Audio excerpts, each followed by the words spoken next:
Welcome to Frank and Angie's channel. And today we're here in the park in Eastern Europe, and we're going to talk about the expat news flashes that you might want to hear about that are interesting enough to share with you. Let's get started. Okay, our first news flash for the day is about how the face masks online on Amazon have soared in price. I mean, there's a lot of price gouging going on right now with the face masks. About a month ago, you could get 3 face masks. These are to help for the coronavirus, by the way. You could get 3 face masks for $18.20. Now those same 3 face masks cost $100. Unspeakable to have price gouging on Amazon.com, one of the biggest online retail interfaces of the age.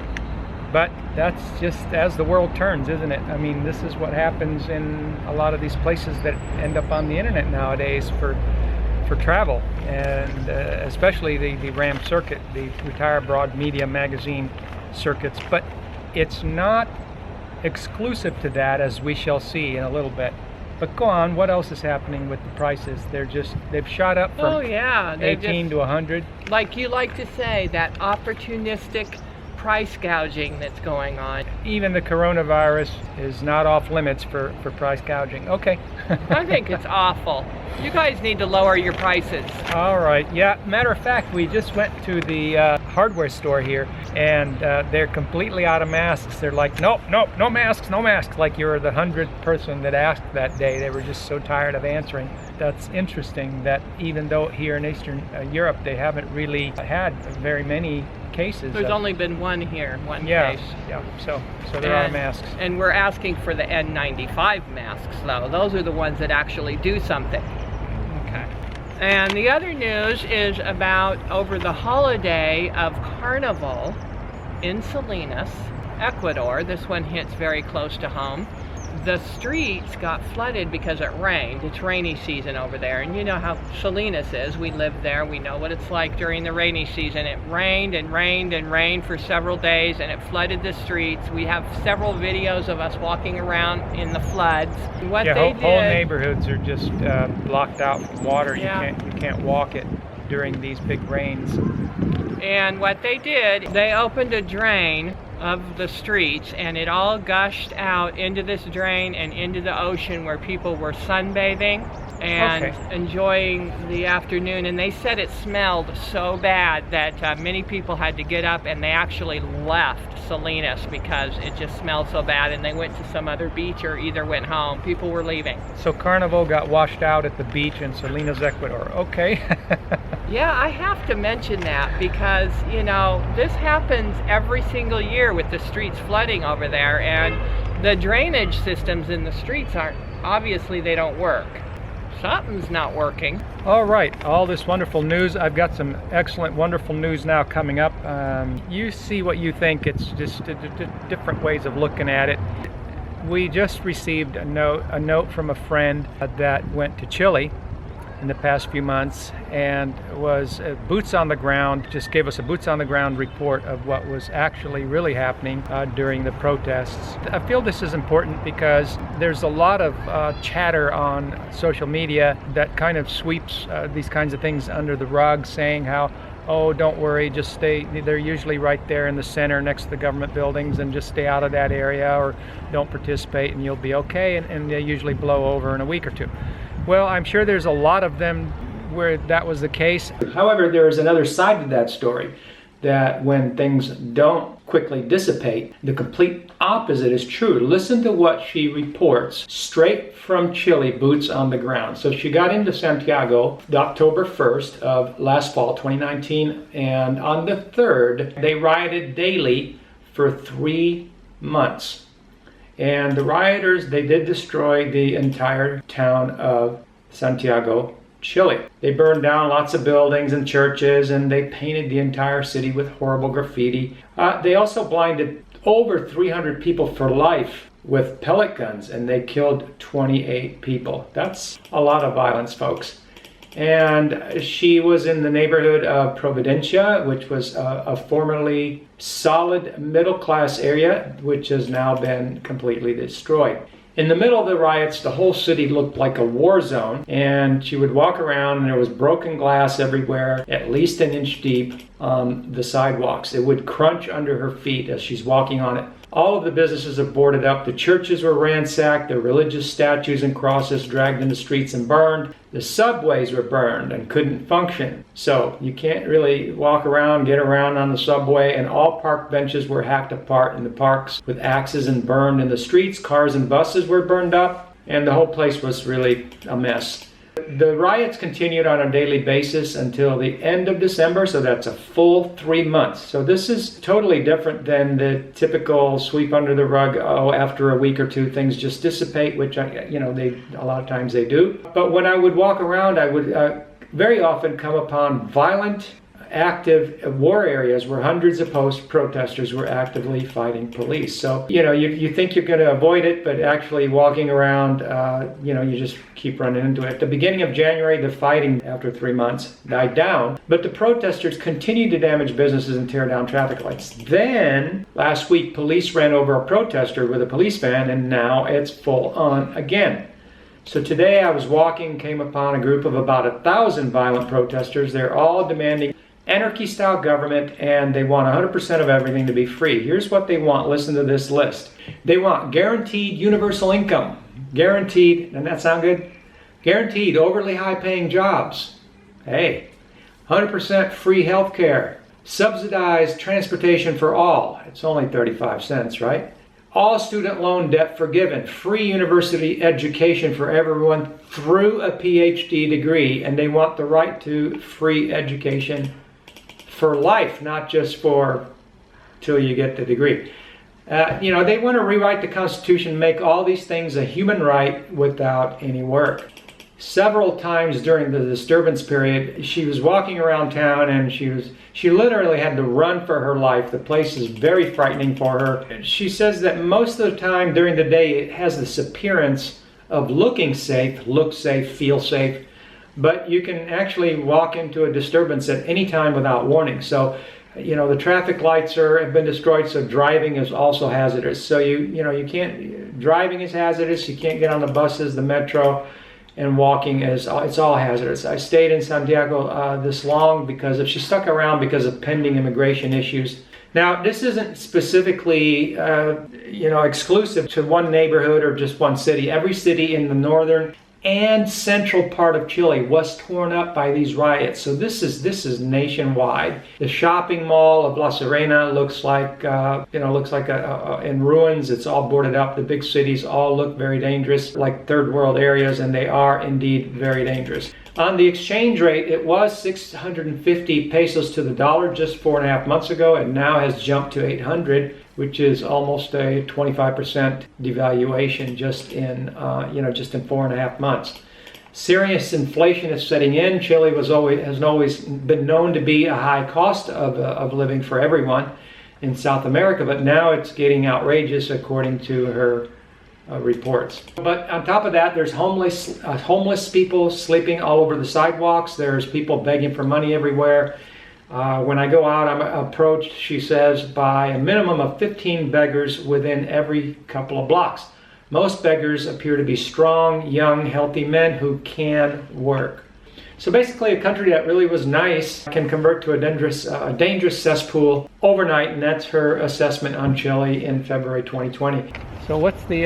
Well, the next thing is, I can't find it for some reason, but I remember what it was. It was about the first cashierless Amazon grocery store that just started last week in Seattle, Washington, and I guess a lot of people are really enjoying it, probably because of the coronavirus right now. They can stay home and just order whatever they need. It's online grocery shopping? Yeah, it's online grocery shopping. Gets delivered? Gets delivered.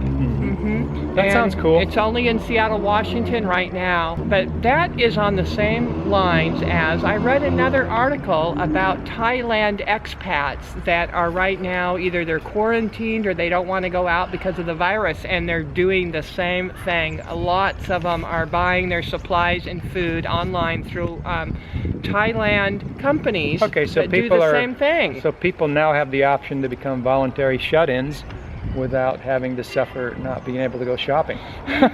Some of them have a virus, and if they have the coronavirus, they should stay in. It's a responsible thing to do. If you're the type of person that gets sick every year with a cold and a flu, then you should probably stay in and shop online. Absolutely. So, but for a lot of people, this online shopping will be very welcome. Yes, it will. I think it's a really good thing. All right. Here's more news from this side of the globe here in Eastern Europe. Georgia, just like other small countries, which it is a small country, the country of Georgia, Republic of Georgia as it used to be known, not the state, recently shot itself in the foot, just like other small countries like Panama, Ecuador, and it's understandable that some of these smaller countries overreact and get a little exuberant or a lot exuberant over just this new internet traffic that they're not used to. I mean, just imagine a government worker sitting in his office normally processing maybe a couple applications a week. All of a sudden, he starts getting, who knows, 100 or 200 or 500 applications, a month. That's a huge increase, and I can see where they would start getting a sort of picture, sort of a oyster picture where their world appears to be one where everybody in the world's beating down the doors to get into their place. And it doesn't have to be RAM, Retire Broad Media and Magazines specifically. Nowadays, all it takes is this semi-well-known vloggers that have, a decent amount of traffic, just to cause these kinds of reactions. What was the reaction? I'm glad you asked. I'm talking about permanent residency here, thresholds. Just like in Panama, they raised them to hundreds of thousands of dollars from just simply being able to show $600. In Panama, Costa Rica did it too. You used to be able to show $600, now it's $3,000. Ecuador put up all kinds of thresholds on, you got a mandatory this, mandatory that. So a lot of this kind of stuff happens very quickly. And so anyway, in Georgia, I'm not talking about the tourist visa. That's not really a visa. It's just a stamp that you get in to come in. Although Georgia is very liberal with that, I'm talking about the permanent residency thresholds being moved from having to spend only $30,000 on a property to having to spend $100,000 for now. That could, go to even higher. But I think, in my opinion, that if a person is smart enough to procure himself a property and has his own self-support, why would it matter how much he spends on a property? So this is that kind of a way of looking at things that you think everybody's beating down your doors to come to your country, and I'm sure it feels that way, but all it does is they end up shooting themselves in the foot and causing their own softer economy and slow down into things, because after all, thresholds, all they really do is just block out people from coming. So that's all they do, is just block people from coming. We saw it in Panama, where just things slowed way down, and that's the reason that Panama changed its course, because they saw what was happening and they got wind of the fact that they were actually blocking people from entering and going. And if it's a policy that you want people to come and you want to, just have an increase in the GDP and the economy and the tourism and all that, and the permanent residency and immigrants, then you don't want to put barriers and block people out. So that's all that does, and Georgia has joined the pack. And it's not the only thing they did. They didn't just pass new laws saying that foreigners can't buy property, as in land, but they went back and took the land from the foreigners that had already bought property, so it was retroactive. So I don't know whether these foreigners that lost their land were compensated, and if they were compensated, whether they were compensated the full value that they paid, or if they were just compensated an arbitrary market value. So we keep track of these things going on worldwide, and so we notice the details of it, and the details of it are that not but 6 months after a semi-popular vlogger on YouTube put out a video about Georgia, just 6 months later the thresholds went up. It doesn't take long once a small country makes it on the internet. It doesn't even have to be the top RAM, Retire Abroad, Media and Magazine promoters. Now, just a popular vlogger, because when it's one vlogger, then other vloggers jump in. All it takes is a handful of vloggers nowadays. What else is there to say about that? Eastern Europe is a great place. There's a lot of things to like about it. Yeah, I'm saddened to see thresholds go up the way they do, you know, just blocking people out. I just think it's a waste of time on their part. All it does is slows their economies down. Hello everybody, an update from Frank and Angie. As you know, we're on our way to Bulgaria and we made our flights on Ryanair, the budget airline. We thought we'd give you an update on this because we're right in the middle. This thing is just blowing up in Italy. It wasn't happening before a few weeks ago. It had nothing to do with Italy. It had everything to do with China and Asia and everything. And so we already made our Ryanair flights and they're booked and there was nothing. But then after we booked our flights, this thing broke out about Italy and it got worse and worse. Well, our flight to Bulgaria was routed through Italy exactly right to the airport where this is going on. Milan Airport. Milan Bergamo Airport. And this is the last day. The flight leaves tomorrow. We have to check out of the Airbnb. The thing is that Ryanair is not updating us. I guess, Angie, that you read that a lot of the other airlines are canceling flights. And refunding people's money. And refunding people's money. Now, we've been checking our emails every day and have not gotten any notice. We went to our Ryanair reservation booking and it's not showing up. So we have no clue what's happening, whether it's canceled or not. So here we are the last 24 hours in the city because we have tickets booked to leave tomorrow. So this is kind of really a last minute thing because Ryanair hasn't communicated. And apparently they weren't, I don't know if they are now, but they weren't canceling the flights. So they're refusing to cancel flights. My guess is that Ryanair is running out really thin margins because their fares are so low. And well, they're not canceling our flights, but they are from March 17th till April 8th. But that makes no sense to me.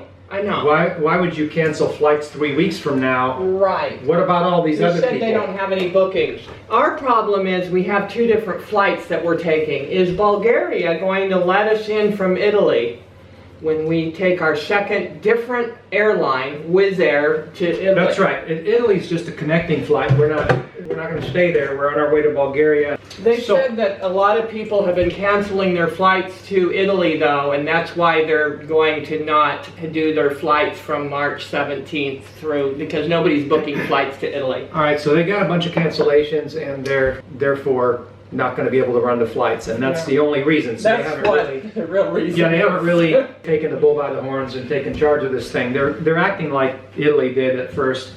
They're just kind of in denial. You know, because, hey, it's the money, right? The tourism, the air flights, the business. But the CDC website says that all citizens of the U.S. should cancel flights or delay their flights to Italy right now, and it's on a level 3 warning, no unessential travel to Italy. So we would like to do that, but I think the responsibility rests on Ryanair to cancel the flight, and we shouldn't have to lose, you know, we shouldn't have to lose our ticket fare. But anyway, that's where it's at. We're so last minute here that we're checking out of here today. I don't know, we can't make any plans because we don't know what's going on. So anyway, thought we would update you on that.